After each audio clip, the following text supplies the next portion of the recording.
Hello boys and girls, welcome back to a brand new review. This time we'll be reviewing Killzone Shadowfall on the PS4. This is one of those games that was launched very soon after the PS4, and it was to show everyone what the PS4 could do over the PS3. I didn't even know that Killzone series had a game on the PS4, so that shows my knowledge of this series in general. Anyway, it's time for a review. The story in this game is very confusing, and I tried to follow as much as possible while playing. But even then, a lot of what was being said made no sense to me, and that's when I realised you would have to have played the other games in the series to make sense of it. Anyway, I'll try my best to explain as best as possible. The game begins 30 years after Killzone 3, and we are in control of Lucas Kellen, who is a Shadow Marshal. His job is to investigate the ongoing war between Vector and Helghast. The two races share a planet with each other and only separated by a wall.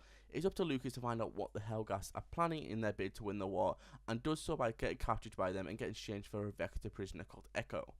Lucas then goes back over the wall to find the information about the weapon they have got. After finding out about the weapon, he needs to go after the creator of the weapon and find out how to stop it. It's while doing this he gets captured again, but this time there's no exchange and he is going to be killed. This is when Echo saves his life and tells him about the real version of the war, not what he's been told by the army. It is then up to Echo and Lucas to stop the weapon from going off and killing all the people in Helghast, but Lucas must do so by becoming an outcast in the army, the place that brought him up and made him the man who he is today. The one thing I will give this game is that the story is good, and I'm very glad I paid attention throughout the whole game to get as good as a graph as I possibly could. I wanted to find out more about Echo and who she was and what her part was going to be with the war, and what this weapon was going to be. Because of the story in this game, it did make me want to go back and play the other Killzone games to find out the whole story.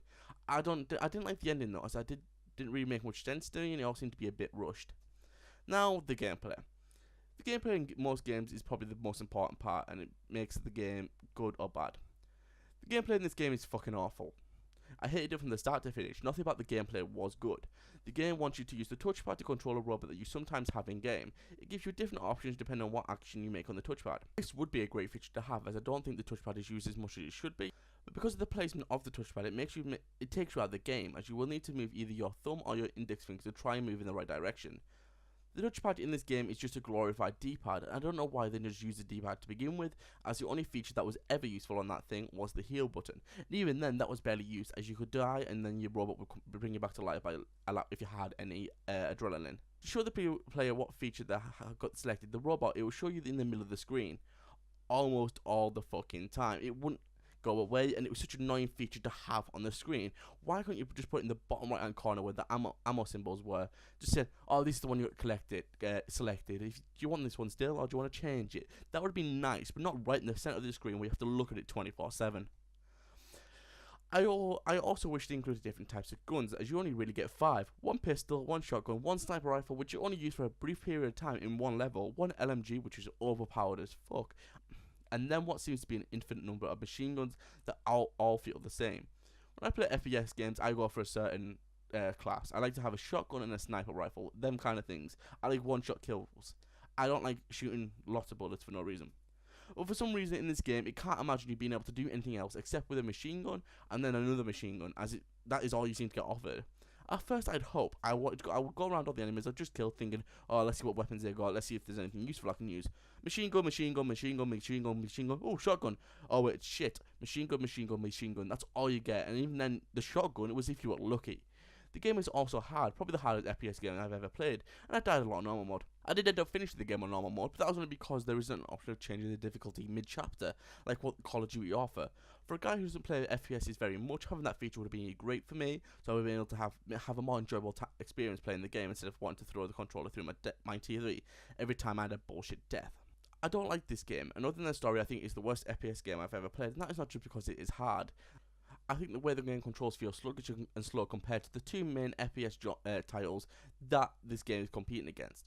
I don't know why I'm not allowed to lie down, or why lying down it just isn't a feature in this game. I can crouch behind an object but still get shot because my body is too big for that object. But lying down, I'll be perfectly fine, able to reload, able to wait a bit for my health to regenerate, and then come out and be great. But no, they don't like that idea. The music is just plain awful as well. That you barely even notice it the whole time, and when you do, it's like, what is the point of this? I want to get hyped up. I'm in the middle of a battle. Don't play something slow. That is level 1 music. Don't play something slow during a fight scene. It's just the worst thing you could do. Unless it's really an emotional fight scene and you're about to kill the guy. You play some slow music right there, make you feel. But that is it. Not during a random battle with some random drones where you need to get hyped up. The story is the only redeeming feature of the game, and I am now able to see how I could buy a PS4 game that's only been out for less than 4 years for £3. Don't buy this game, there are better things to buy with your money, such as a big bag of Haribos. Trust me, you'll have more fun with those. This has been Aaron Morrison, I'll see you next time. Bye guys.